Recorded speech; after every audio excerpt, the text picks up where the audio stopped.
بسم الله الرحمن الرحيم. ألف لام ميم. ذلك الكتاب لا ريب فيه هدى للمتقين الذين يؤمنون بالغيب ويقيمون الصلاة ومما رزقناهم ينفقون والذين يؤمنون بما أنزل إليك وما أنزل من قبلك وبالآخرة هم يوقنون أولئك على هدى من ربهم وأولئك هم المفلحون إن الذين كفروا سواء عليهم أأنذرتهم أم لم تنذرهم لا يؤمنون ختم الله على قلوبهم وعلى سمعهم وعلى أبصارهم غشاوة ولهم عذاب عظيم ومن الناس من يقول آمنا بالله وباليوم الآخر وما هم بمؤمنين يخادعون الله والذين آمنوا وما يخدعون إلا أنفسهم وما يشعرون في قلوبهم مرض فزادهم الله مرضا ولهم عذاب أليم بما كانوا يكذبون وإذا قيل لهم لا تفسدوا في الأرض قالوا إنما نحن مصلحون ألا إنهم هم المفسدون ولكن لا يشعرون وإذا قيل لهم آمنوا كما آمن الناس قالوا أنؤمن كما آمن السفهاء ألا إنهم هم السفهاء ولكن لا يعلمون وإذا لقوا الذين آمنوا قالوا آمنا وإذا خلوا إلى شياطينهم قالوا إنا معكم إنما نحن مستهزئون الله يستهزئ بهم ويمدهم في طغيانهم يعمهون أولئك الذين اشتروا الضلالة بالهدى فما ربحت تجارتهم وما كانوا مهتدين مثلهم كمثل الذي استوقد نارا فلما أضاءت ما حوله ذهب الله بنورهم وتركهم في ظلمات لا يبصرون صم بكم عمي فهم لا يرجعون أو كصيب من السماء فيه ظلمات ورعد وبرق يجعلون أصابعهم في آذانهم من الصواعق حذر الموت والله محيط بالكافرين يكاد البرق يخطف أبصارهم كلما أضاء لهم مشوا فيه وإذا أظلم عليهم قاموا ولو شاء الله لذهب بسمعهم وأبصارهم إن الله على كل شيء قدير يا أيها الناس اعبدوا ربكم الذي خلقكم والذين من قبلكم لعلكم تتقون الذي جعل لكم الأرض فراشا والسماء بناء وأنزل من السماء ماء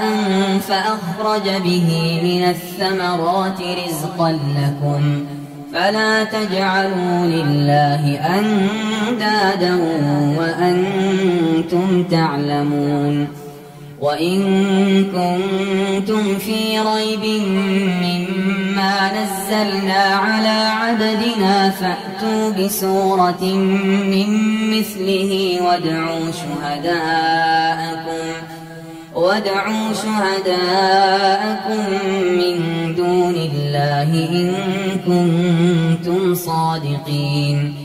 فإن لم تفعلوا ولن تفعلوا فاتقوا النار التي وقودها الناس والحجارة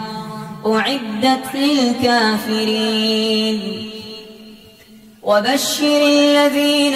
آمنوا وعملوا الصالحات أن لهم جنات تجري من تحتها الأنهار كلما رزقوا منها من ثمرة رزقا قالوا هذا الذي رزقنا من قبل وأتوا به متشابها ولهم فيها أزواج مطهرة وهم فيها خالدون إن الله لا يستحيي أن يضرب مثلا ما بعوضة فما فوقها فأما الذين آمنوا فيعلمون أنه الحق من ربهم وأما الذين كفروا فيقولون ماذا أراد الله بهذا مثلا يضل به كثيرا ويهدي به كثيرا وما يضل به إلا الفاسقين الذين ينقضون عهد الله من بعد ميثاقه ويقطعون ما أمر الله به أن يوصل ويفسدون في الأرض أولئك هم الخاسرون كيف تكفرون بالله وكنتم أمواتا فأحياكم ثم يميتكم ثم يحييكم ثم إليه ترجعون هو الذي خلق لكم ما في الأرض جميعا ثم استوى إلى السماء فسواهن 7 سماوات وهو بكل شيء عليم وإذ قال ربك للملائكة إني جاعل في الأرض خليفة قالوا أتجعل فيها من يفسد فيها ويسفك الدماء ونحن نسبح بحمدك ونقدس لك قال إني أعلم ما لا تعلمون وعلم آدم الأسماء كلها ثم عرضهم على الملائكة فقال أنبئوني بأسماء هؤلاء إن كنتم صادقين قالوا سبحانك لا علم لنا إلا ما علمتنا إنك أنت العليم الحكيم قال يا آدم أنبئهم بأسمائهم فلما أنبأهم بأسمائهم قال ألم أقل لكم إني أعلم غيب السماوات والأرض وأعلم ما تبدون وما كنتم تكتمون وإذ قلنا للملائكة اسجدوا لآدم فسجدوا إلا إبليس أبى واستكبر وكان من الكافرين وقلنا يا آدم اسكن أنت وزوجك الجنة وكلا منها رغدا حيث شئتما ولا تقربا هذه الشجرة فتكونا من الظالمين فأزلهما الشيطان عنها فأخرجهما مما كانا فيه وقلنا اهبطوا بعضكم لبعض عدو ولكم في الأرض مستقر ومتاع إلى حين فتلقى آدم من ربه كلمات فتاب عليه إنه هو التواب الرحيم قلنا اهبطوا منها جميعا فإما يأتينكم مني هدى فمن تبع هداي فلا خوف عليهم ولا هم يحزنون والذين كفروا وكذبوا بآياتنا أولئك أصحاب النار هم فيها خالدون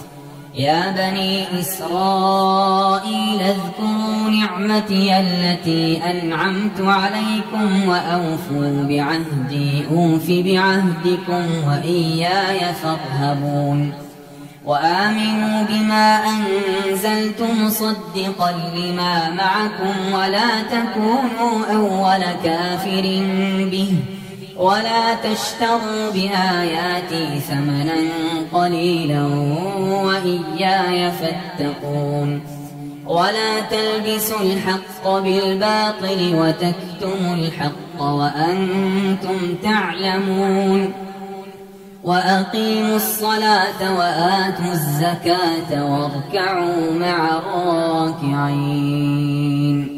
أتأمرون الناس بالبر وتنسون أنفسكم وأنتم تتلون الكتاب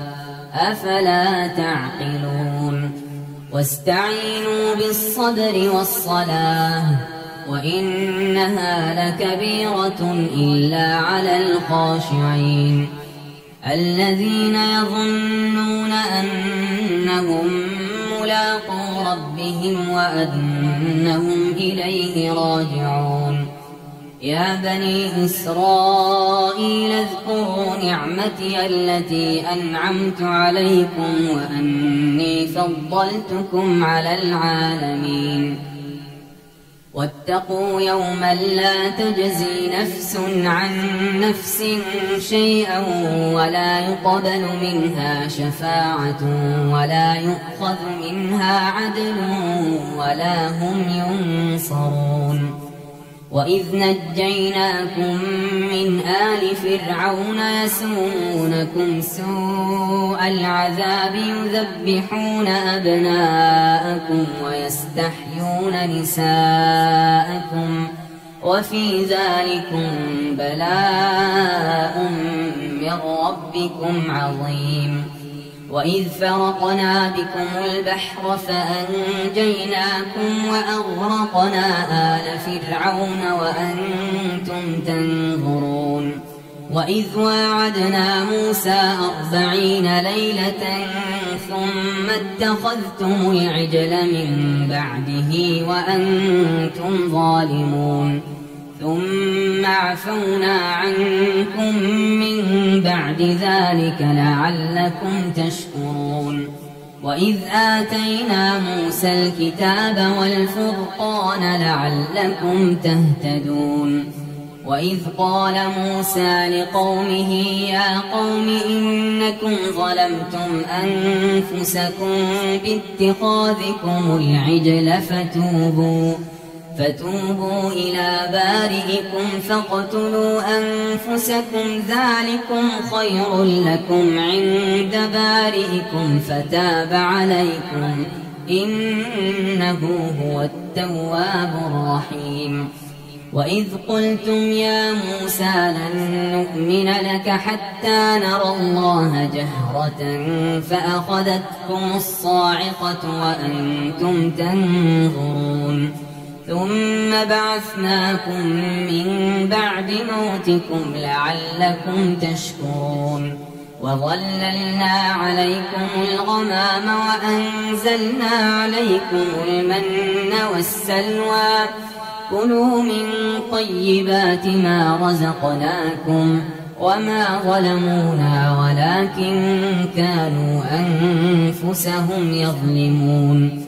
وإذ قلنا ادخلوا هذه القرية فكلوا منها حيث شئتم رغدا وادخلوا الباب سجدا وقولوا حطة نغفر لكم خطاياكم وسنزيد المحسنين. فبدل الذين ظلموا قولا غير الذي قيل لهم فأنزلنا على الذين ظلموا رجزا من السماء بما كانوا يفسقون. وإذ استسقى موسى لقومه فقلنا اضرب بعصاك الحجر فانفجرت منه 12 عينا قد علم كل أناس مشربهم كلوا واشربوا من رزق الله ولا تعثوا في الأرض مفسدين. وإذ قلتم يا موسى لن نصبر على طعام واحد فادع لنا ربك يخرج لنا مما تنبت الأرض من بقلها وقثائها وفومها وعدسها وبصلها قال أتستبدلون الذي هو أدنى بالذي هو خير اهبطوا مصرا فإن لكم ما سألتم وضربت عليهم الذلة والمسكنة وباءوا بغضب من الله ذلك بأنهم كانوا يكفرون بآيات الله ويقتلون النبيين بغير الحق ذلك بما عصوا وكانوا يعتدون. إن الذين آمنوا والذين هادوا والنصارى والصابئين من آمن بالله واليوم الآخر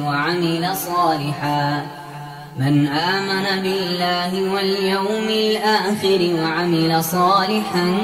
فلهم أجرهم عند ربهم ولا خوف عليهم ولا هم يحزنون. وإذ أخذنا ميثاقكم ورفعنا فوقكم الطور خذوا ما آتيناكم بقوة واذكروا ما فيه لعلكم تتقون ثم توليتم من بعد ذلك فلولا فضل الله عليكم ورحمته لكنتم من الخاسرين. ولقد علمتم الذين اعتدوا منكم في السبت فقلنا لهم كونوا قردة خاسئين فجعلناها نكالا لما بين يديها وما خلفها وموعظة للمتقين. وإذ قال موسى لقومه إن الله يأمركم أن تذبحوا بقرة قالوا أتتخذنا هزوا قال أعوذ بالله أن أكون من الجاهلين. قالوا ادع لنا ربك يبين لنا ما هي قال إنه يقول إنها بقرة لا فارض ولا بكر عوان بين ذلك فافعلوا ما تؤمرون. قالوا ادع لنا ربك يبين لنا ما لونها قال إنه يقول إنها بقرة صفراء فاقع لونها تسر الناظرين. قالوا ادع لنا ربك يبين لنا ما هي إن البقرة شابه علينا وإنا إن شاء الله لمهتدون. قال إنه يقول إنها بقرة لا ذلول تثير الأرض ولا تسقي الحرث مسلمة لا شية فيها. قالوا الآن جئت بالحق فذبحوها وما كادوا يفعلون. وإذ قتلتم نفسا فادارأتم فيها والله مخرج ما كنتم تكتمون. فقلنا اضربوه ببعضها كذلك يحيي الله الموتى ويريكم آياته لعلكم تعقلون ثم قست قلوبكم من بعد ذلك فهي كالحجارة أو أشد قسوة وإن من الحجارة لما يتفجر منه الأنهار وإن منها لما يشقق فيخرج منه الماء وإن منها لما يهبط من خشية الله وما الله بغافل عما تعملون أفتطمعون أن يؤمنوا لكم وقد كان فريق منهم يسمعون كلام الله ثم يحرفونه من بعد ما عقلوه وهم يعلمون وإذا لقوا الذين آمنوا قالوا آمنا وإذا خلا بعضهم إلى بعض قالوا أتحدثونهم بما فتح الله عليكم ليحاجوكم به عند ربكم أفلا تعقلون أولا يعلمون أن الله يعلم ما يسرون وما يعلنون ومنهم أميون لا يعلمون الكتاب إلا أماني وإن هم إلا يظنون فويل للذين يكتبون الكتاب بأيديهم ثم يقولون هذا من عند الله ليشتروا به ثمنا قليلا فويل لهم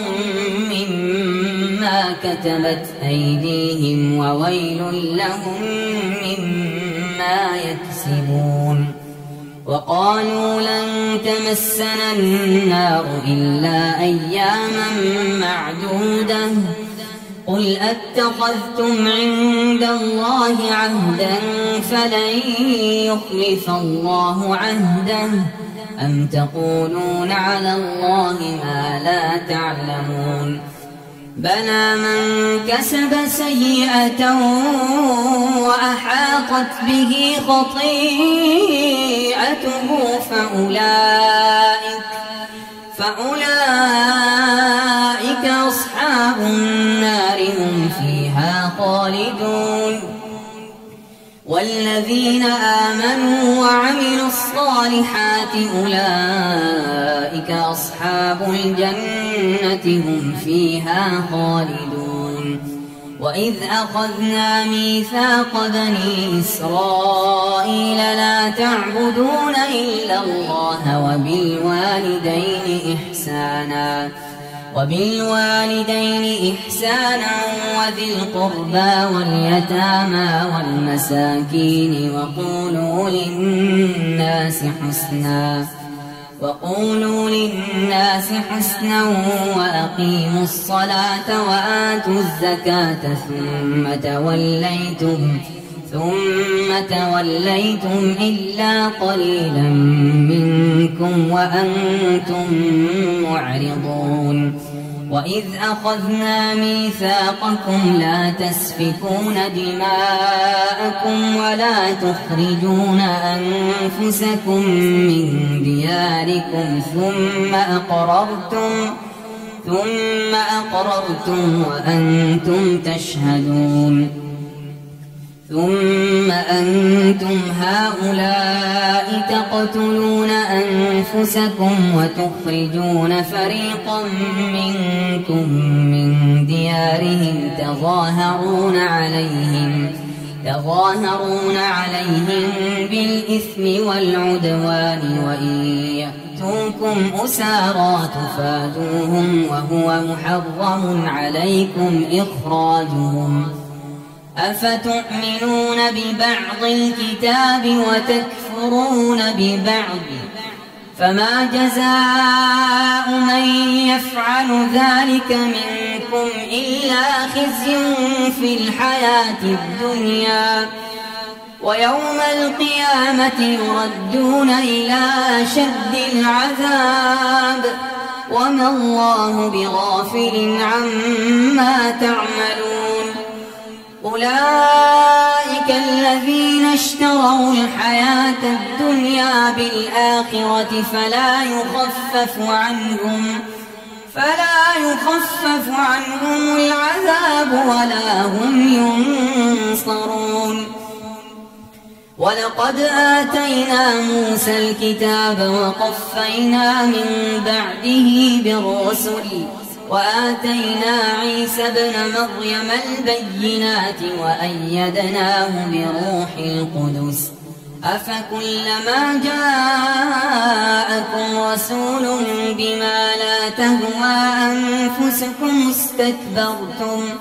استكبرتم ففريقا كذبتم وفريقا تقتلون وقالوا قلوبنا غلف بل لعنهم الله بكفرهم فقليلا ما يؤمنون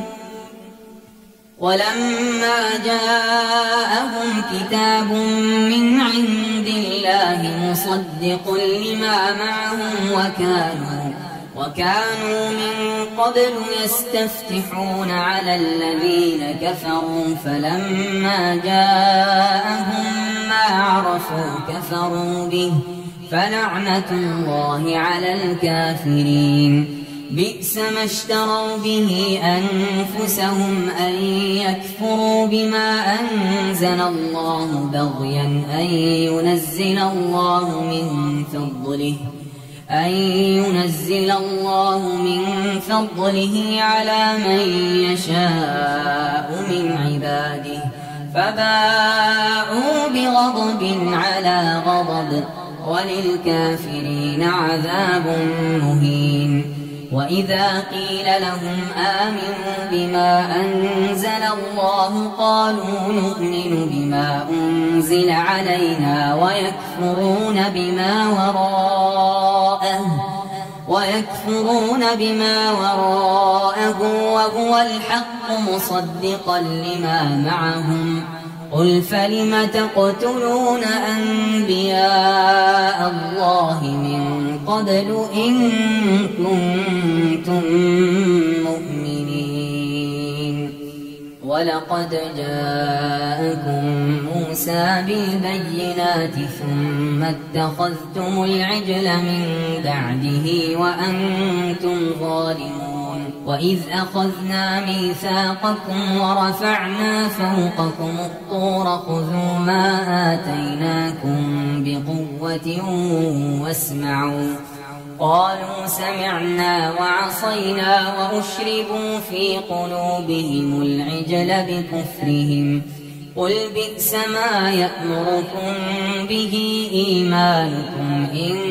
كنتم مؤمنين قل إن كانت لكم الدار الآخرة عند الله خالصة من دون الناس فتمنوا الموت إن كنتم صادقين ولن يتمنوه أبدا بما قدمت أيديهم والله عليم بالظالمين ولتجدنهم أحرص الناس على حياة ومن الذين أشركوا يود أحدهم لو يعمر 1000 سنة وما هو بمزحزحه من العذاب أن يعمر والله بصير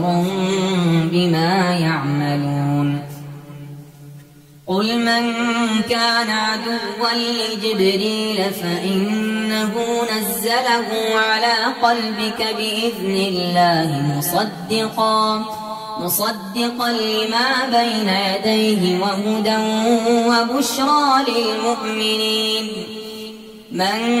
كان عدوا لله وملائكته ورسله وجبريل وميكال فإن الله عدو للكافرين. ولقد أنزلنا إليك آيات بينات وما يكفر بها إلا الفاسقون. أو كلما عاهدوا عهدا نبذه فريق منهم بل أكثرهم لا يؤمنون. ولما جاءهم رسول من عند الله مصدق لما معهم نبذ فريق من الذين أوتوا الكتاب كتاب الله وراء ظهورهم كأنهم لا يعلمون. واتبعوا ما تتلو الشياطين على ملك سليمان وما كفر سليمان ولكن الشياطين كفروا يعلمون الناس السحر وما أنزل على الملكين ببابل هاروت وماروت وما يعلمان من أحد حتى يقولا إنما نحن فتنة فلا تكفر فيتعلمون منهما ما يفرقون به بين المرء وزوجه وما هم بضارين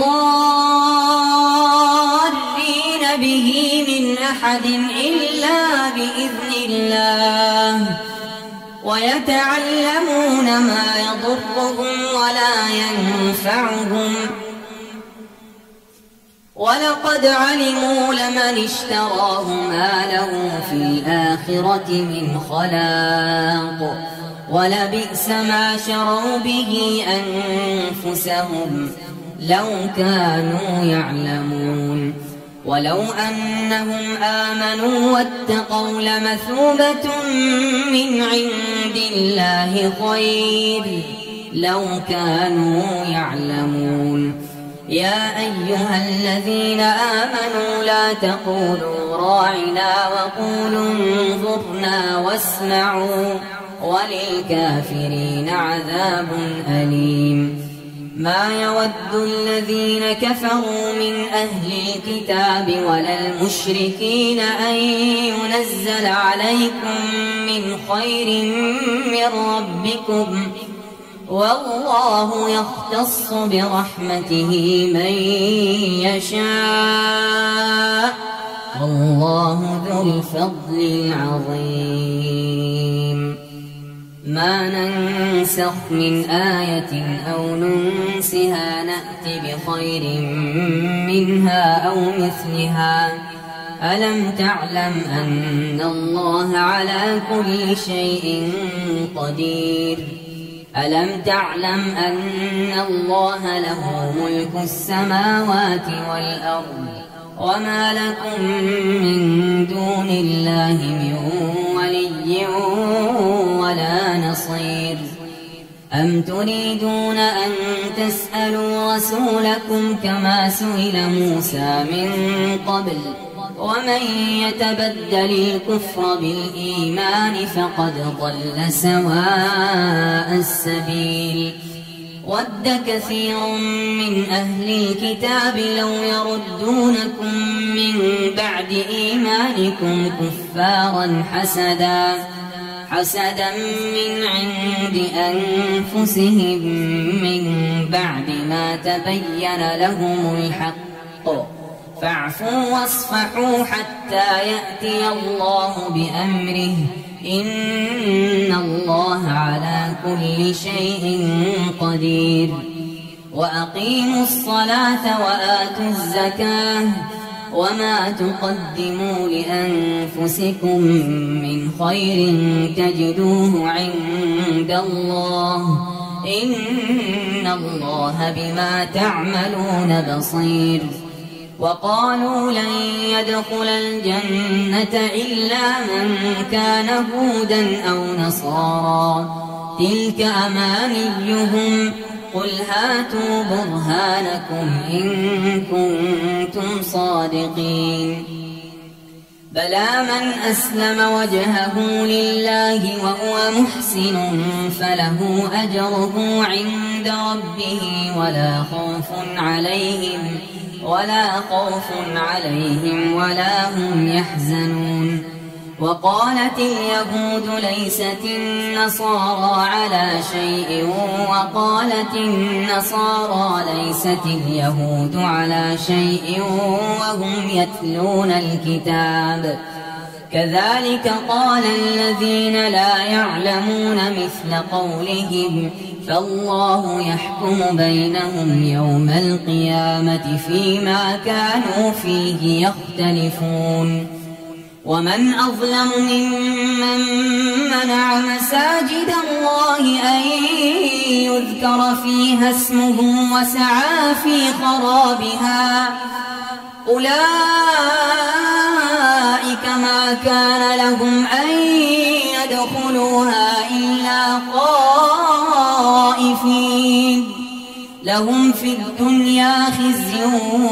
ولهم في الآخرة عذاب عظيم ولله المشرق والمغرب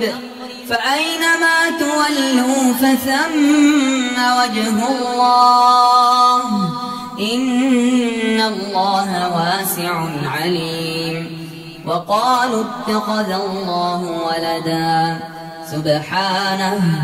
بل له ما في السماوات والأرض كل له قانتون بديع السماوات والأرض وإذا قضى أمرا فإنما يقول له كن فيكون وقال الذين لا يعلمون لولا يكلمنا الله أو تأتينا آية كذلك قال الذين من قبلهم مثل قولهم تشابهت قلوبهم قد بينا الآيات لقوم يوقنون إنا أرسلناك بالحق بشيرا ونذيرا ولا تسأل عن أصحاب الجحيم ولن ترضى عنك اليهود ولا النصارى حتى تتبع ملتهم قل إن هدى الله هو الهدى ولئن اتبعت أهواءهم بعد الذي جاءك من العلم ما لك من الله من ولي ولا نصير الذين آتيناهم الكتاب يتلونه حق تلاوته أولئك يؤمنون به ومن يكفر به فأولئك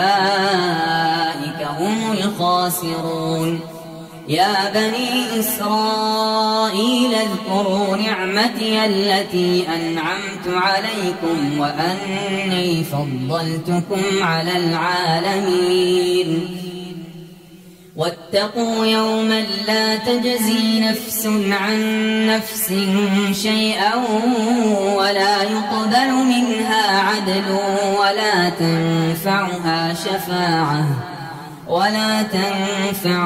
شفاعة ولا هم ينصرون وإذ ابتلى إبراهيم ربه بكلمات فأتمهن قال إني جاعلك للناس إماما قال ومن ذريتي قال لا ينال عهد الظالمين وإذ جعلنا البيت مثابة للناس وأمنا واتخذوا من مقام إبراهيم مصلى وعهدنا إلى إبراهيم وإسماعيل أن طهرا بيتي للطائفين والعاكفين والركع السجود وإذ قال إبراهيم رب اجعل هذا بلدا آمنا وارزق أهله من الثمرات من آمن منهم بالله واليوم الآخر قال ومن كفر فأمتعه قليلا ثم أضطره إلى عذاب النار وبئس المصير. وإذ يرفع إبراهيم القواعد من البيت وإسماعيل ربنا تقبل منا إنك أنت السميع العليم ربنا وجعلنا مسلمين لك ومن ذريتنا أمة مسلمة لك وأرنا مناسكنا وتب علينا إنك أنت التواب الرحيم ربنا وابعث فيهم رسولا منهم يتلو عليهم آياتك ويعلمهم الكتاب والحكمة ويزكيهم إنك أنت العزيز الحكيم. ومن يرغب عن ملة إبراهيم إلا من سفه نفسه ولقد اصطفيناه في الدنيا وإنه في الآخرة لمن الصالحين. إذ قال له ربه أسلم قال أسلمت لرب العالمين. ووصى بها إبراهيم بنيه ويعقوب يا بني إن الله اصطفى لكم الدين فلا تموتن إلا وأنتم مسلمون. أم كنتم شهداء إذ حضر يعقوب الموت إذ قال لبنيه ما تعبدون من بعدي قالوا نعبد إلهك وإله آبائك إبراهيم وإسماعيل وإسحاق إلها واحدا ونحن له مسلمون. تلك أمة قد خلت لها ما كسبت ولكم ما كسبتم ولا تسألون عما كانوا يعملون. وقالوا كونوا هودا أو نصارى تهتدوا قل بل ملة إبراهيم حنيفا وما كان من المشركين. قولوا آمنا بالله وما أنزل إلينا وما أنزل إلى إبراهيم وإسماعيل وإسحاق ويعقوب والأسباط وما أوتي موسى وعيسى وما أوتي النبيون من ربهم لا نفرق بين أحد منهم ونحن له مسلمون. فإن آمنوا بمثل ما آمنتم به فقد اهتدوا وإن تولوا فإنما هم في شقاق فسيكفيكهم الله وهو السميع العليم. صبغة الله ومن أحسن من الله صبغة ونحن له عابدون. قل أتحاجوننا في الله وهو ربنا وربكم ولنا أعمالنا ولكم أعمالكم ونحن له مخلصون. أم تقولون إن إبراهيم وإسماعيل وإسحاق ويعقوب والأسباط كانوا هودا أو نصارى قل أأنتم أعلم أم الله ومن أظلم ممن كتم شهادة عنده من الله وما الله بغافل عما تعملون. تلك أمة قد خلت لها ما كسبت ولكم ما كسبتم ولا تسألون عما كانوا يعملون. سيقول السفهاء من الناس ما ولاهم عن قبلتهم التي كانوا عليها قل لله المشرق والمغرب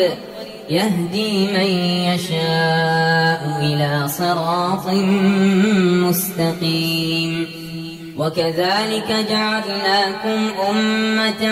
وسطا لتكونوا شهداء على الناس ويكون الرسول عليكم شهيدا. وما جعلنا القبلة التي كنت عليها إلا لنعلم من يتبع الرسول ممن ينقلب على عقبيه وإن كانت لكبيرة إلا على الذين هدى الله وما كان الله ليضيع إيمانكم إن الله بالناس لرءوف رحيم. قد نرى تقلب وجهك في السماء فلنولينك قبلة ترضاها فول وجهك شطر المسجد الحرام وحيث ما كنتم فولوا وجوهكم شطره وإن الذين أوتوا الكتاب ليعلمون أنه الحق من ربهم وما الله بغافل عما يعملون. ولئن أتيت الذين أوتوا الكتاب بكل آية ما تبعوا قبلتك وما أنت بتابع قبلتهم وما بعضهم بتابع قبلة بعض. ولئن اتبعت أهواءهم من بعد ما جاءك من العلم إنك إذا لمن الظالمين. الذين آتيناهم الكتاب يعرفونه كما يعرفون أبناءهم وإن فريقا منهم ليكتمون الحق وهم يعلمون. الحق من ربك فلا تكونن من الممترين ولكل وجهة هو موليها فاستبقوا الخيرات أينما تكونوا يأت بكم الله جميعا إن الله على كل شيء قدير. ومن حيث خرجت فول وجهك شطر المسجد الحرام وإنه للحق من ربك وما الله بغافل عما تعملون. ومن حيث خرجت فول وجهك شطر المسجد الحرام وحيث ما كنتم فولوا وجوهكم شطره لئلا يكون للناس عليكم حجة إلا الذين ظلموا منهم فلا تخشوهم واخشوني ولأتم نعمتي عليكم ولعلكم تهتدون. كما أرسلنا فيكم رسولا منكم يتلو عليكم آياتنا ويزكيكم ويعلمكم الكتاب والحكمة ويعلمكم ما لم تكونوا تعلمون. فاذكروني أذكركم واشكروا لي ولا تكفرون. يا أيها الذين آمنوا استعينوا بالصبر والصلاة يا أيها الذين آمنوا استعينوا بالصبر والصلاة إن الله مع الصابرين ولا تقولوا لمن يقتل في سبيل الله أموات بل أحياء ولكن لا تشعرون ولنبلونكم بشيء من الخوف والجوع ونقص من الأموال والأنفس والثمرات وبشر الصابرين الذين إذا أصابتهم مصيبة قالوا إنا لله وإنا إليه راجعون أولئك عليهم صلوات من ربهم ورحمة وأولئك هم المهتدون إن الصفا والمروة من شعائر الله فمن حج البيت أو اعتمر فلا جناح عليه أن يطوف بهما ومن تطوع خيرا فإن الله شاكر عليم إن الذين يكتمون ما أنزلنا من البينات والهدى من بعد ما بيناه للناس في الكتاب أولئك يلعنهم الله ويلعنهم اللاعنون إلا الذين تابوا وأصلحوا وبينوا فأولئك أتوب عليهم وأنا التواب الرحيم إن الذين كفروا وماتوا وهم كفار أولئك عليهم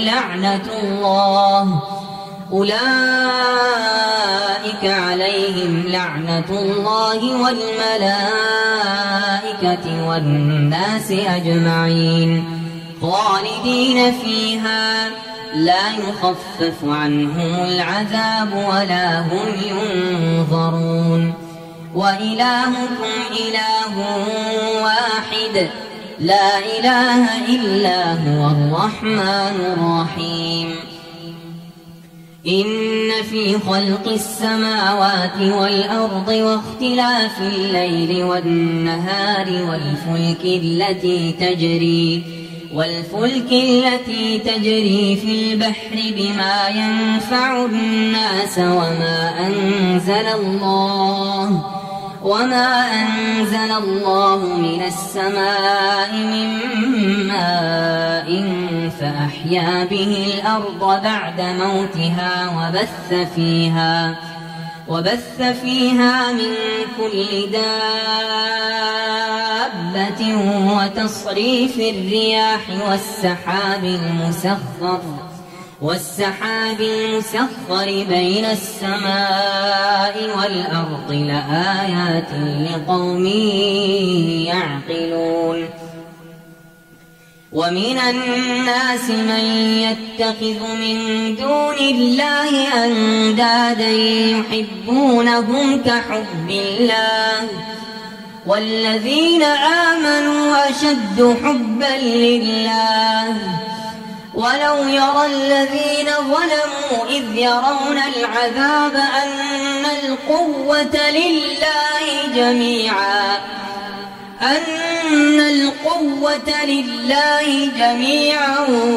وأن الله شديد العذاب إذ تبرأ الذين اتبعوا من الذين اتبعوا ورأوا العذاب وتقطعت بهم الأسباب وقال الذين اتبعوا لو أن لنا كرة فنتبرأ منهم كما تبرأوا منا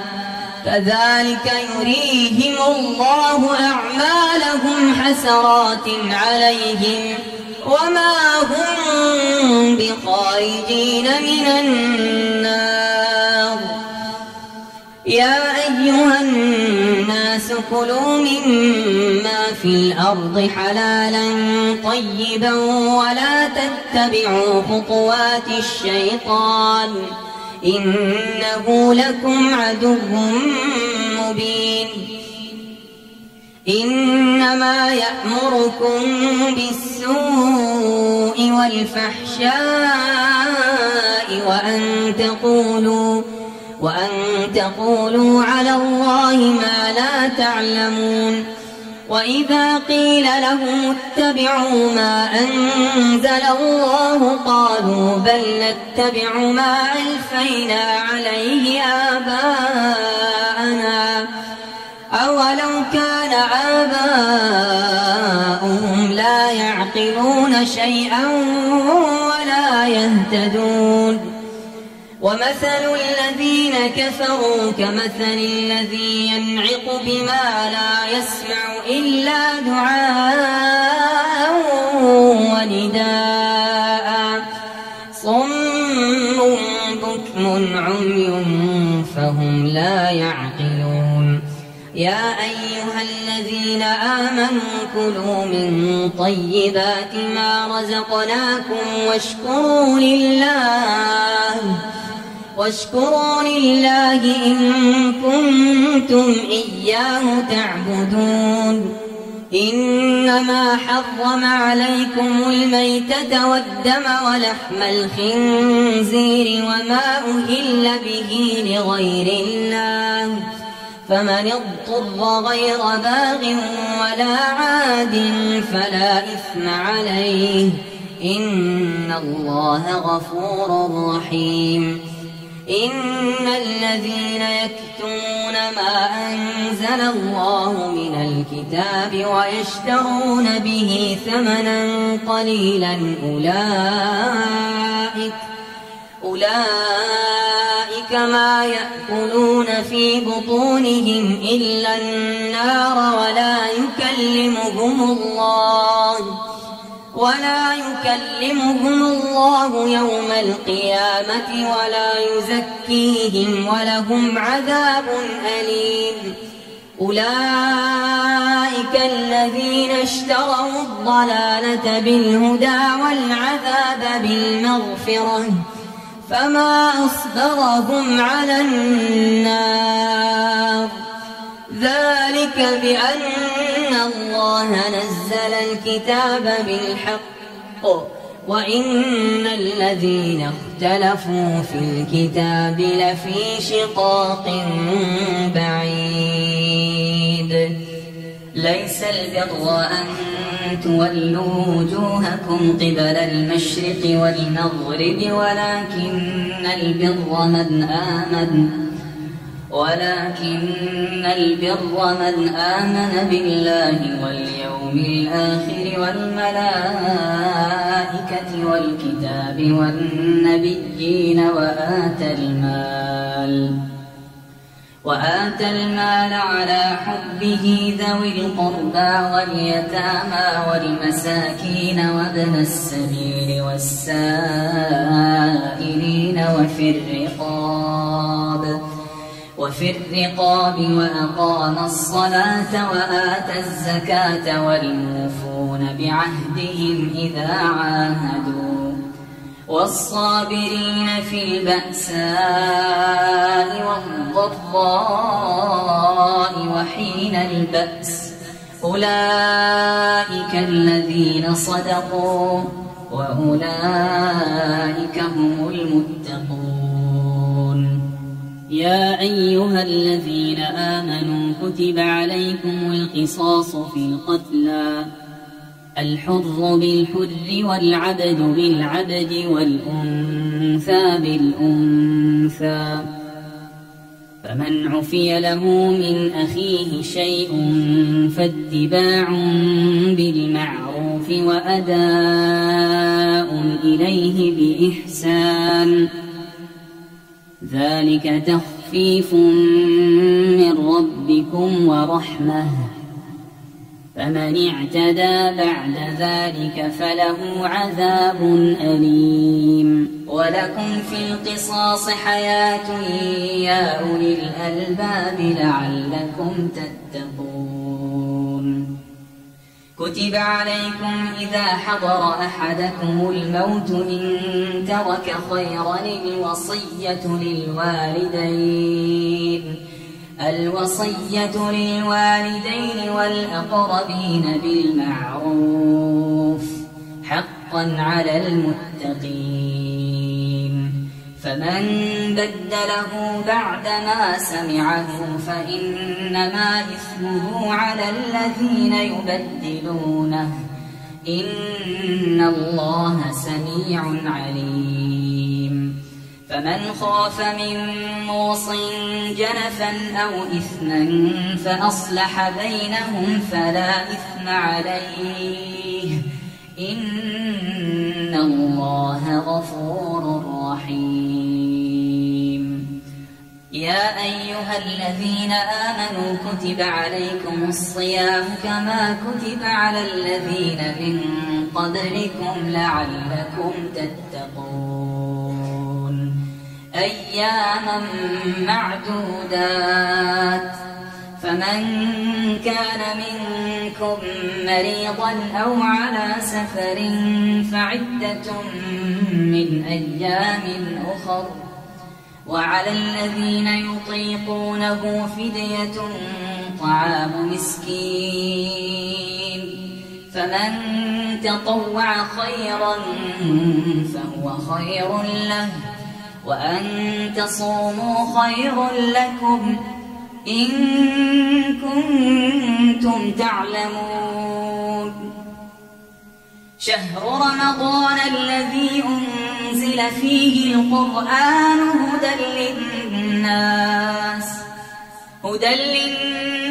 وبينات من الهدى والفرقان. فمن شهد منكم الشهر فليصمه ومن كان مريضا أو على سفر فعدة من أيام أخر. يريد الله بكم اليسر ولا يريد بكم العسر ولتكملوا العدة ولتكبروا الله على ما هداكم ولعلكم تشكرون. وإذا سألك عبادي عني فإني قريب. وإذا سألك عبادي عني فإني قريب أجيب دعوة الداع إذا دعان فليستجيبوا لي وليؤمنوا بي لعلهم يرشدون. أحل لكم ليلة الصيام الرفث إلى نسائكم هن لباس لكم وأنتم لباس لهن. علم الله أنكم كنتم تختانون أنفسكم فتاب عليكم وعفى عنكم فالآن باشروهن وابتغوا ما كتب الله لكم وكلوا واشربوا حتى يتبين لكم الخيط الأبيض من الخيط الأسود من الفجر ثم أتموا الصيام إلى الليل ولا تباشروهن وأنتم عاكفون في المساجد تلك حدود الله فلا تقربوها كذلك يبين الله آياته للناس لعلهم يتقون. ولا تأكلوا أموالكم بينكم بالباطل وتدلوا بها إلى الحكام لتأكلوا فريقا من أموال الناس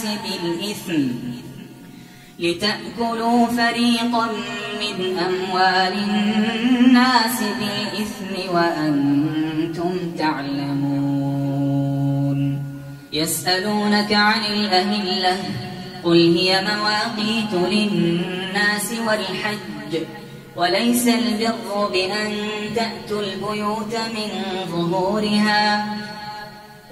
البر بأن تأتوا البيوت من ظهورها ولكن البر من اتقى وأتوا البيوت من أبوابها واتقوا الله لعلكم تفلحون وقاتلوا في سبيل الله الذين يقاتلونكم ولا تعتدوا إن الله لا يحب المعتدين وقتلوهم حيث ثقفتموهم وأخرجوهم من حيث أخرجوكم والفتنة أشد من القتل ولا تقاتلوهم عند المسجد الحرام حتى يقاتلوكم فيه فإن قاتلوكم فاقتلوهم كذلك جزاء الكافرين فإن انتهوا فإن الله غفور رحيم وقاتلوهم حتى لا تكون فتنة ويكون الدين لله فإن انتهوا فلا عدوان إلا على الظالمين الشهر الحرام بالشهر الحرام والحرمات قصاص فمن اعتدى عليكم فاعتدوا عليه بمثل ما اعتدى عليكم واتقوا الله واعلموا أن الله مع المتقين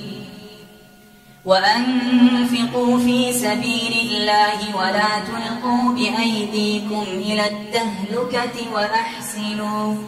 إن الله يحب المحسنين وأتموا الحج والعمرة لله فإن أحصرتم فما استيسر من الهدي ولا تحلقوا رؤوسكم حتى يبلغ الهدي محله فمن كان منكم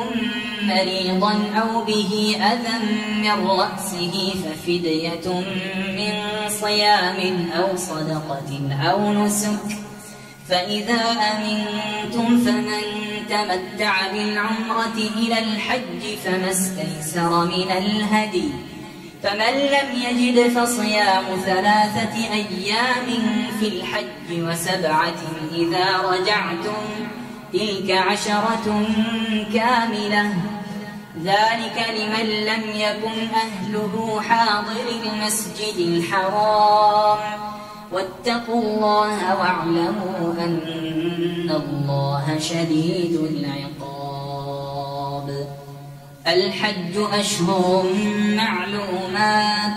فمن فرض فيهن الحج فلا رفث ولا فسوق ولا جدال في الحج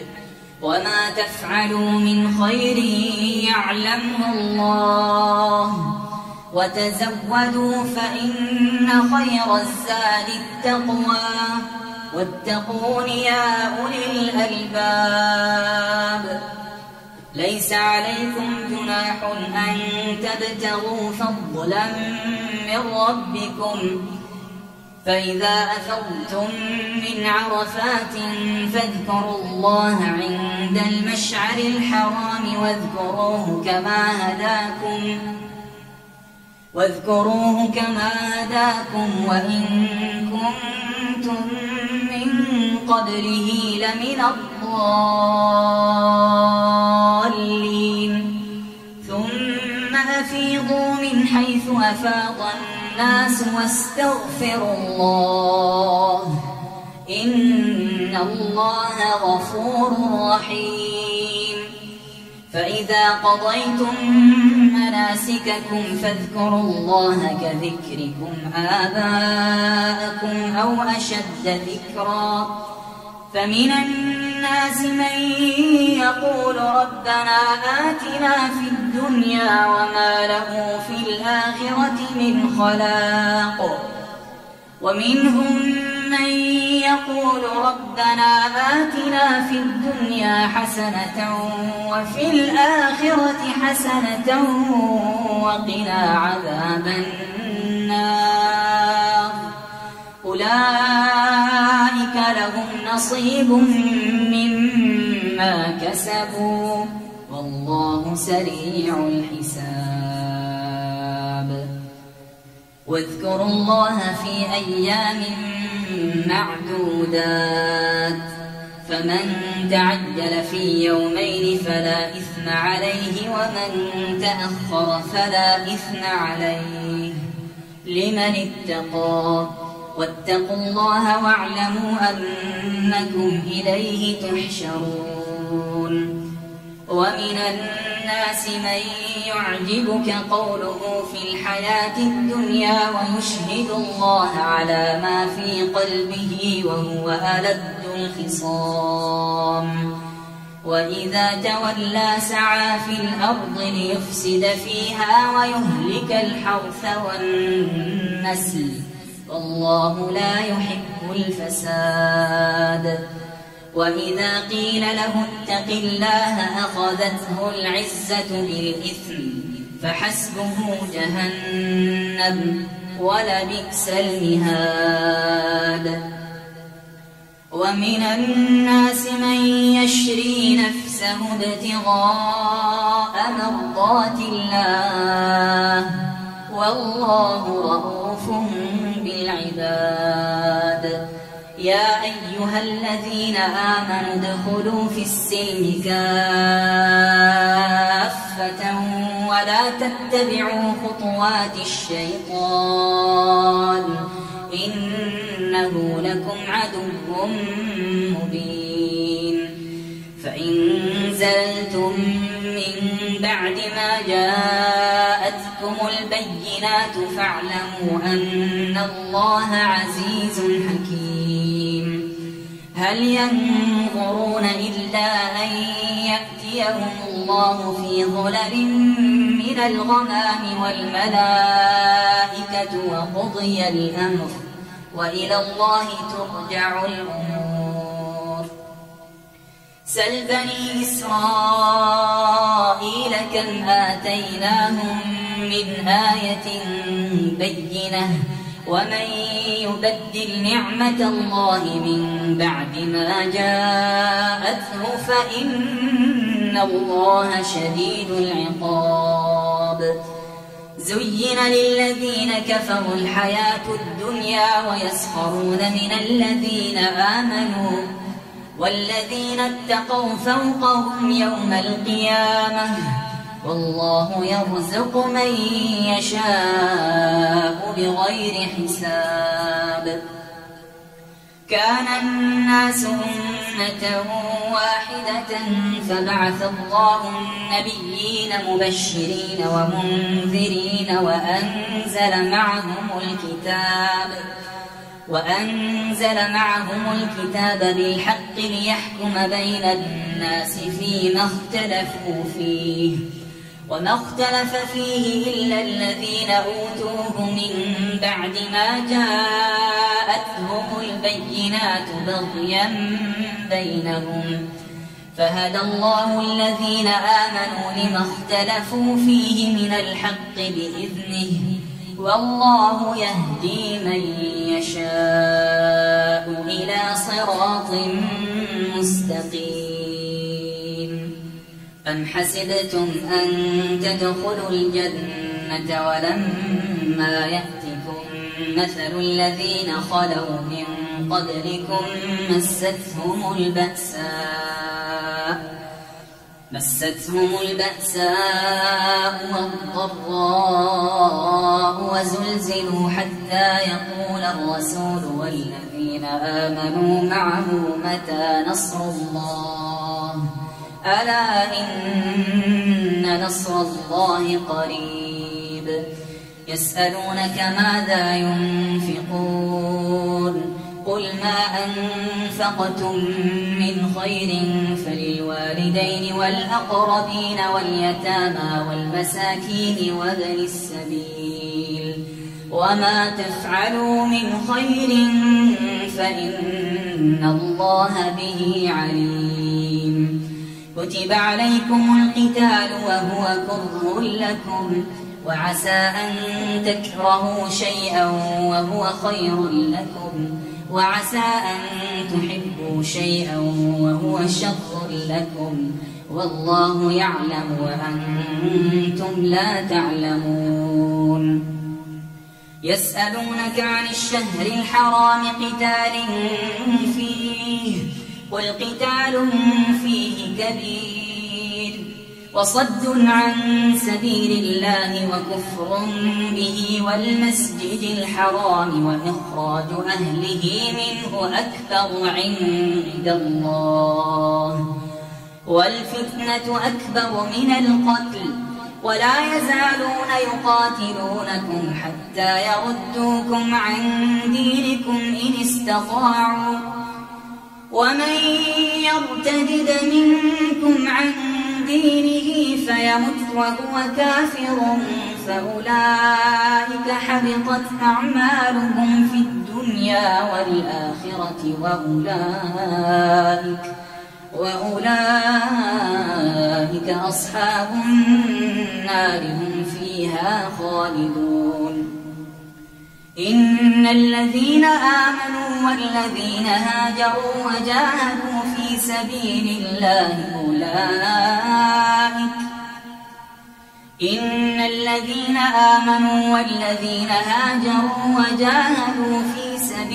الله أولئك يرجون رحمة الله والله غفور رحيم. يسألونك عن الخمر والميسر قل فيهما إثم كبير ومنافع للناس وإثمهما أكبر من نفعهما ويسألونك ماذا ينفقون قل العفو كذلك يبين الله لكم الآيات لعلكم تتفكرون في الدنيا والآخرة. ويسألونك عن اليتامى قل إصلاح لهم خير وإن تخالطوهم فإخوانكم والله يعلم المفسد من المصلح ولو شاء الله لأعنتكم إن الله عزيز حكيم. ولا تنكحوا المشركات حتى يؤمنوا ولأمة مؤمنة خير من مشركة ولو أعجبتكم ولا تنكحوا المشركين حتى يؤمنوا ولعبد مؤمن خير من مشرك ولو أعجبكم أولئك يدعون إلى النار والله يدعو إلى الجنة والمغفرة بإذنه ويبين آياته للناس لعلهم يتذكرون. ويسألونك عن المحيض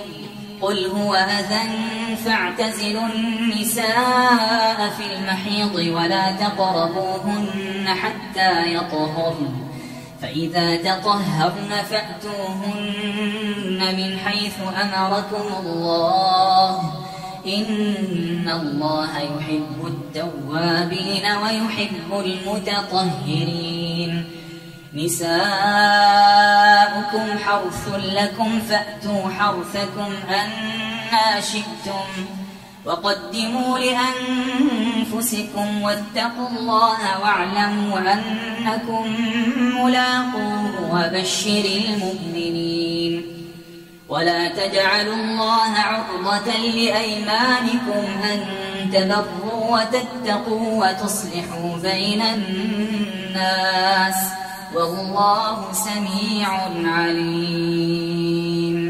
لا يؤاخذكم الله باللغو في أيمانكم ولكن يؤاخذكم بما كسبت قلوبكم والله غفور حليم. للذين يؤلون من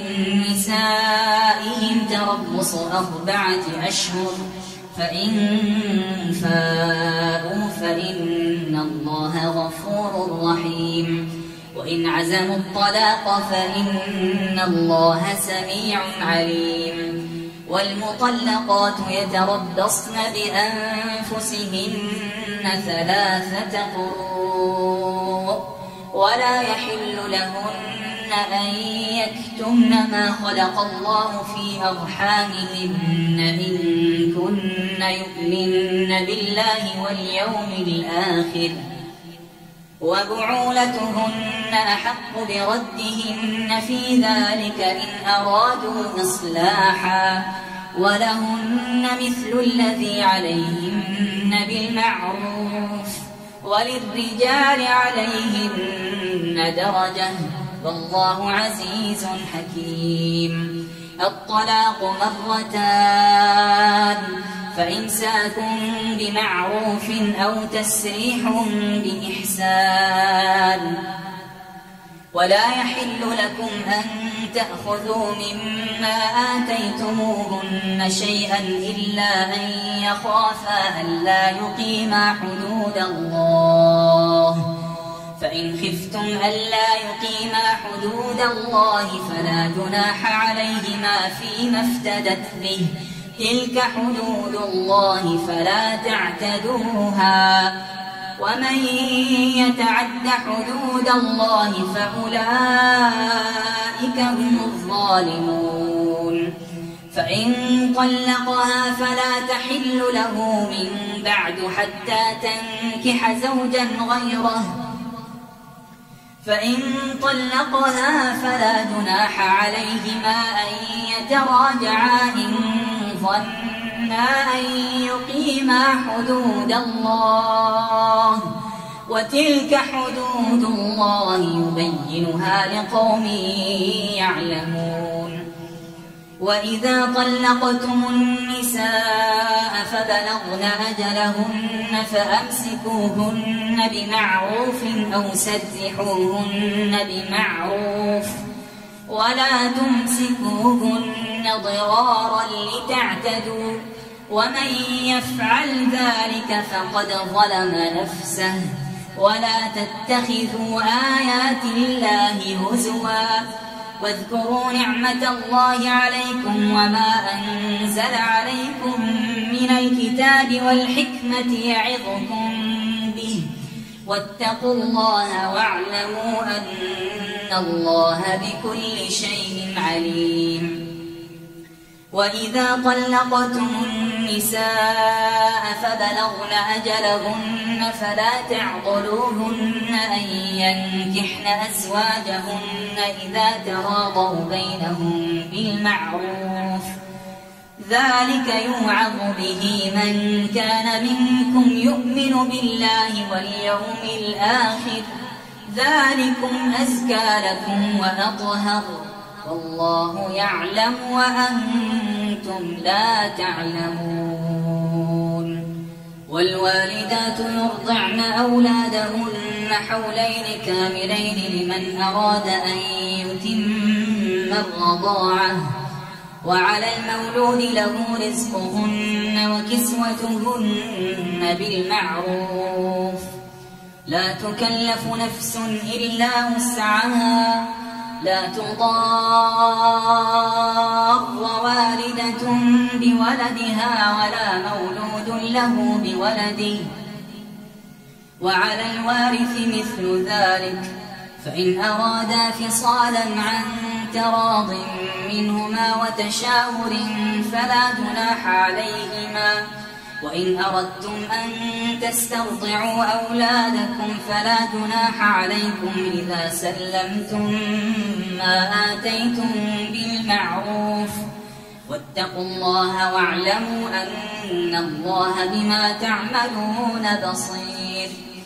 والذين يتوفون منكم ويذرون أزواجا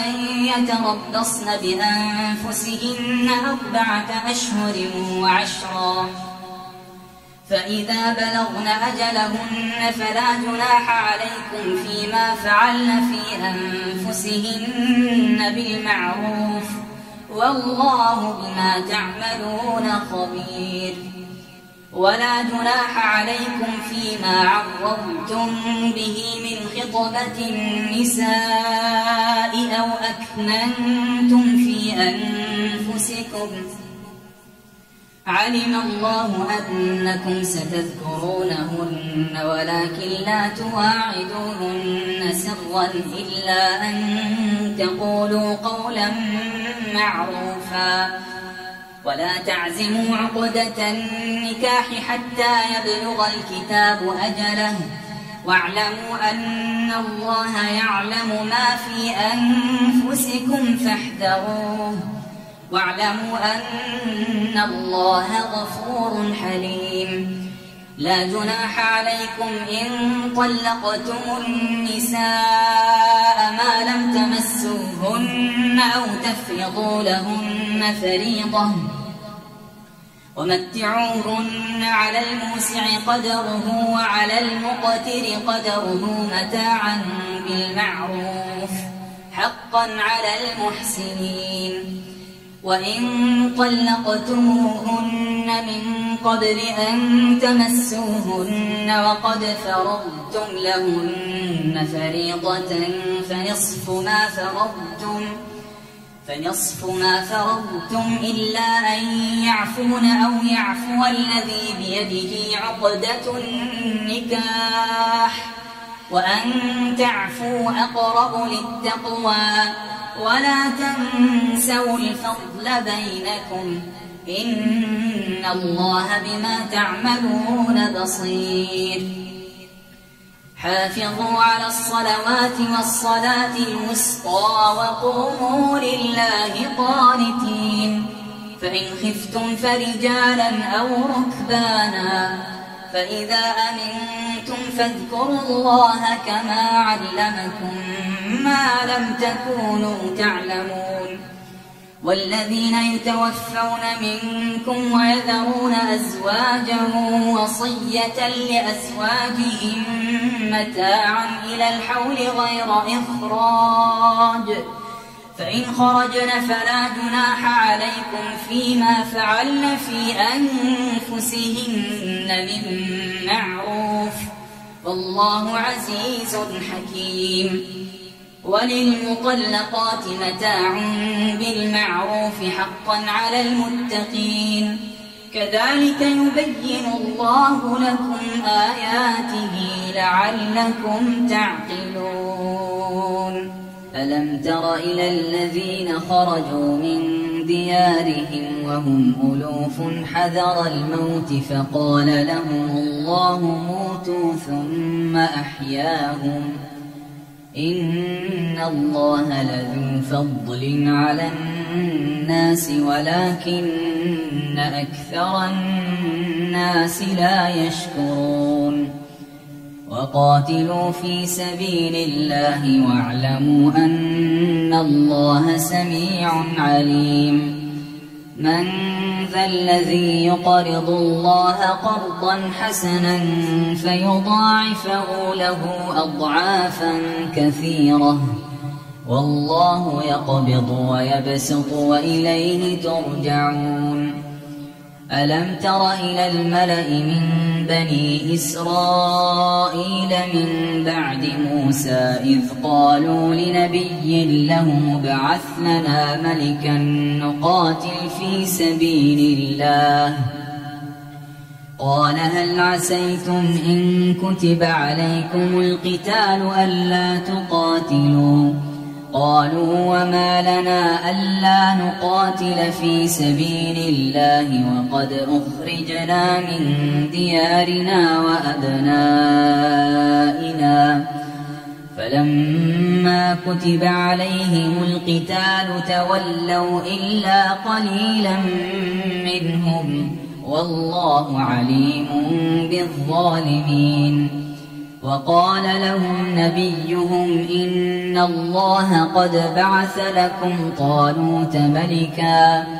قالوا أنى يكون له الملك علينا ونحن أحق بالملك منه ولم يؤت سعة من المال قال إن الله اصطفاه عليكم وزاده بسطة في العلم والجسم والله يؤتي ملكه من يشاء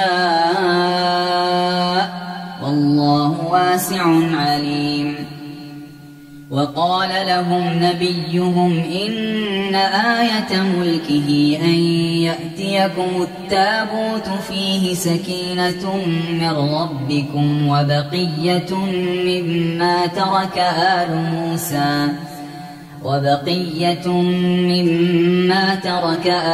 موسى وآل هارون تحمله الملائكة إن في ذلك لآية لكم إن كنتم مؤمنين. فلما فصل طالوت بالجنود قال إن الله مبتليكم بنهر فمن شرب منه فليس مني ومن لم يطعمه فإنه مني إلا من اغترف غرفة بيده فشربوا منه إلا قليلا منهم. فلما جاوزه هو والذين آمنوا معه قالوا لا طاقة لنا اليوم بجالوت وجنوده. قال الذين يظنون أنهم ملاقو الله كم من فئة قليلة غلبت فئة كثيرة بإذن الله والله مع الصابرين. ولما برزوا لجالوت وجنوده قالوا ربنا أفرغ علينا صبرا وثبت أقدامنا وانصرنا على القوم الكافرين. فهزموهم بإذن الله وقتل داود جالوت وآتاه الله الملك والحكمة وعلمه مما يشاء. ولولا دفع الله الناس بعضهم ببعض لفسدت الأرض ولكن الله ذو فضل على العالمين. تلك آيات الله نتلوها عليك بالحق وإنك لمن المرسلين. تلك الرسل فضلنا بعضهم على بعض منهم من كلم الله ورفع بعضهم درجات وآتينا عيسى ابن مريم البينات وأيدناه بروح القدس. ولو شاء الله ما اقتتل الذين من بعدهم من بعد ما جاءتهم البينات ولكن اختلفوا فمنهم من آمن ومنهم من كفر. ولو شاء الله ما اقتتلوا ولكن الله يفعل ما يريد. أعوذ بالله من الشيطان الرجيم. يا أيها الذين آمنوا أنفقوا مما رزقناكم من قبل أن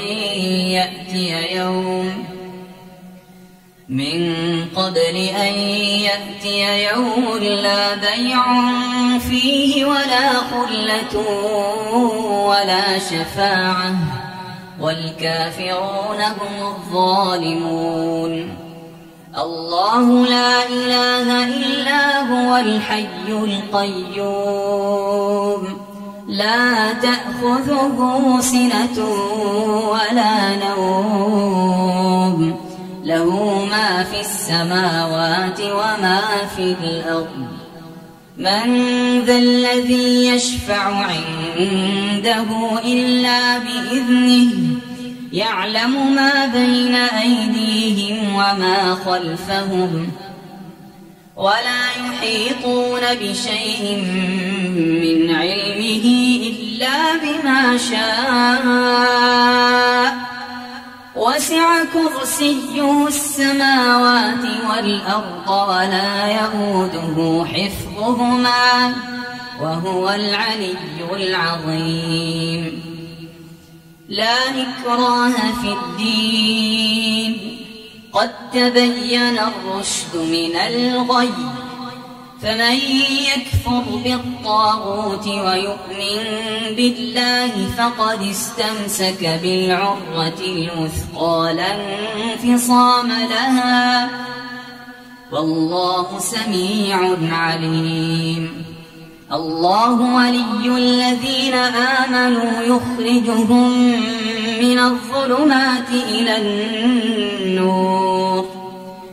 والذين كفروا أولياؤهم الطاغوت يخرجونهم من النور إلى الظلمات أولئك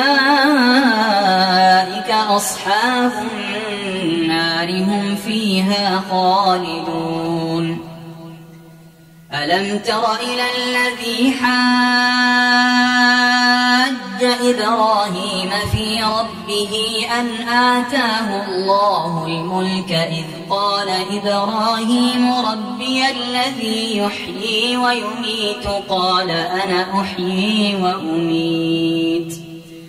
قال إبراهيم فإن الله يأتي بالشمس من المشرق فأت بها من المغرب فبهت الذي كفر والله لا يهدي القوم الظالمين. أو كالذي مر على قرية وهي خاوية على عروشها قال أنى يحيي هذه الله بعد موتها فأماته الله 100 عام ثم بعثه قال كم لبثت قال لبثت يوما أو بعض يوم قال بل لبثت 100 عام فانظر إلى طعامك وشرابك لم يتسنه وانظر إلى حمارك ولنجعلك آية للناس وانظر إلى العظام كيف ننشزها ثم نكسوها لحما فلما تبين له قال أعلم أن الله على كل شيء قدير. وإذ قال إبراهيم رب أرني كيف تحيي الموتى قال أولم تؤمن قال بلى ولكن ليطمئن قلبي قال فخذ 4 من الطير فصرهن إليك ثم اجعل على كل جبل منهن جزءا ثم ادعهن يأتينك سعيا واعلم أن الله عزيز حكيم. مثل الذين ينفقون أموالهم في سبيل الله كمثل حبة أنبتت 7 سنابل في كل سنبلة 100 حبة والله يضاعف لمن يشاء والله واسع عليم. الذين ينفقون أموالهم في سبيل الله ثم لا يتبعون ما أنفقوا منا ولا أذى لهم أجرهم عند ربهم ولا خوف عليهم ولا هم يحزنون. قول معروف ومغفرة خير من صدقة يتبعها أذى والله غني حليم. يا أيها الذين آمنوا لا تبطلوا صدقاتكم بالمن والأذى كالذي ينفق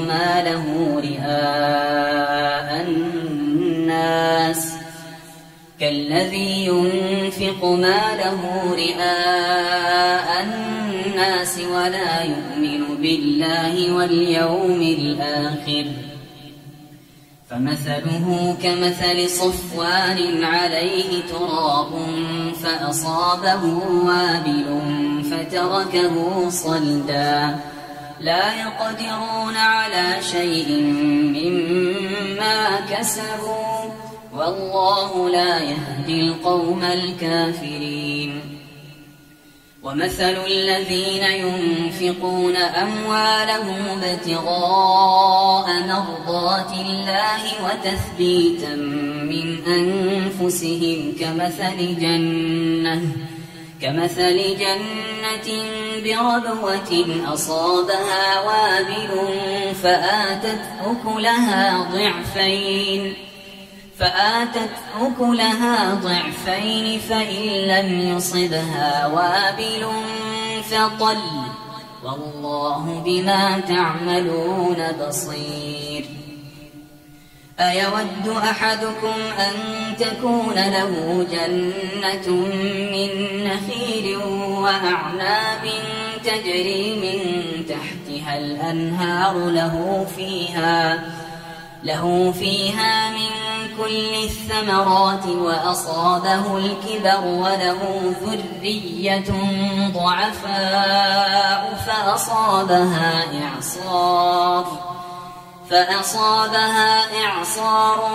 فيه نار فاحترقت كذلك يبين الله لكم الآيات لعلكم تتفكرون يا أيها الذين آمنوا أنفقوا من طيبات ما كسبتم ومما أخرجنا لكم من الأرض ولا تيمموا الخبيث منه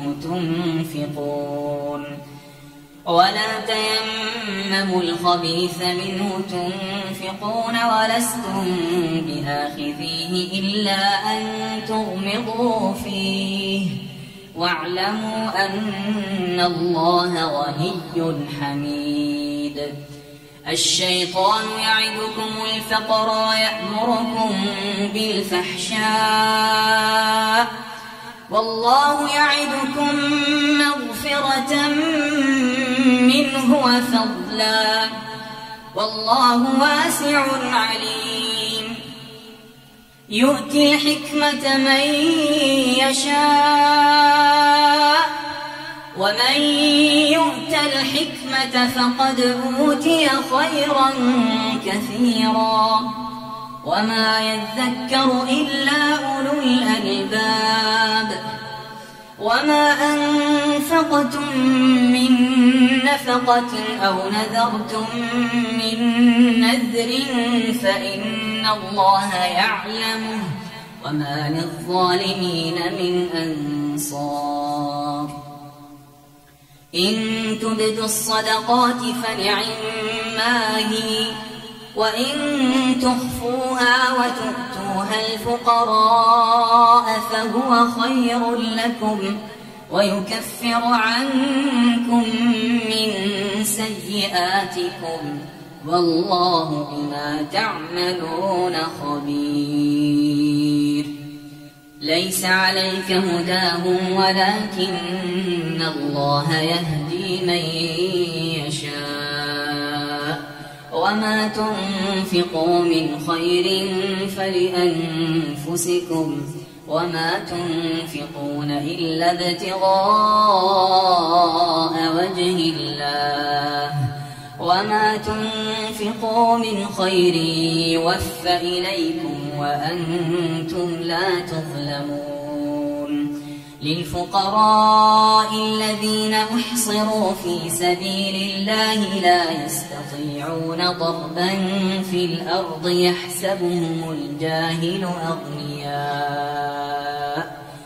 يحسبهم الجاهل أغنياء من التعفف تعرفهم بسيماهم لا يسألون الناس إلحافا وما تنفقوا من خير فإن الله به عليم الذين ينفقون أموالهم بالليل والنهار سرا وعلانية فلهم أجرهم عند ربهم ولا خوف عليهم ولا هم يحزنون الذين يأكلون الربا لا يقومون إلا كما يقوم الذي يتخبطه الشيطان من المس ذلك بأنهم قالوا إنما البيع مثل الربا وأحل الله البيع وحرم الربا فمن جاءه موعظة من ربه فانتهى فله ما سلف وأمره إلى الله ومن عاد فأولئك أصحاب النار هم فيها خالدون يمحق الله الربا ويربي الصدقات والله لا يحب كل كفار أثيم إن الذين آمنوا وعملوا الصالحات وأقاموا الصلاة وآتوا الزكاة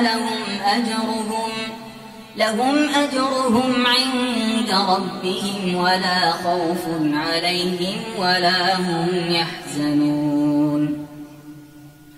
يا أيها الذين آمنوا اتقوا الله وذروا ما بقي من الربا إن كنتم مؤمنين فإن لم تفعلوا فأذنوا بحرب من الله ورسوله وإن تبتم فلكم رؤوس أموالكم لا تظلمون ولا تظلمون وإن كان ذو عسرة فنظرة إلى ميسرة وأن تصدقوا خير لكم إن كنتم تعلمون واتقوا يوما ترجعون فيه إلى الله ثم توفى كل نفس ما كسبت وهم لا يظلمون يا أيها الذين آمنوا إذا تداينتم بدين إلى أجل مسمى فاكتبوه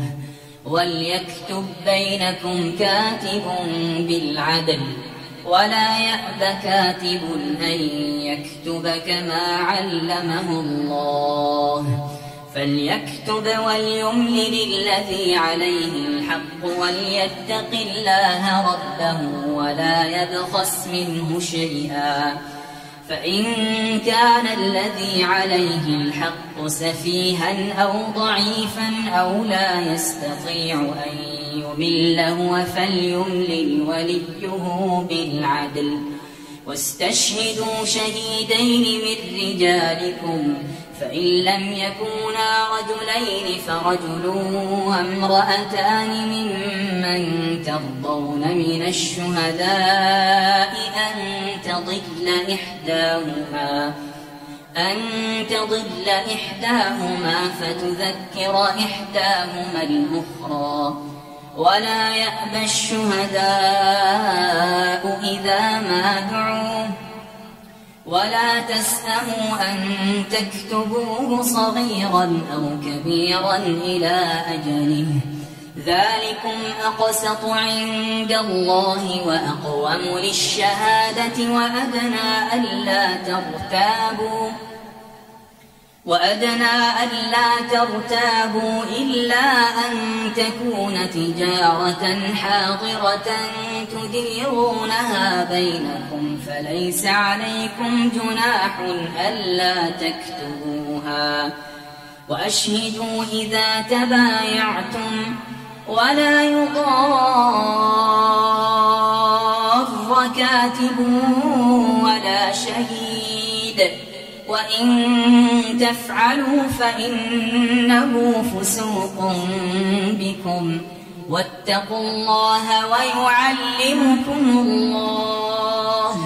والله بكل شيء عليم. وإن كنتم على سفر ولم تجدوا كاتبا فرهان مقبوضة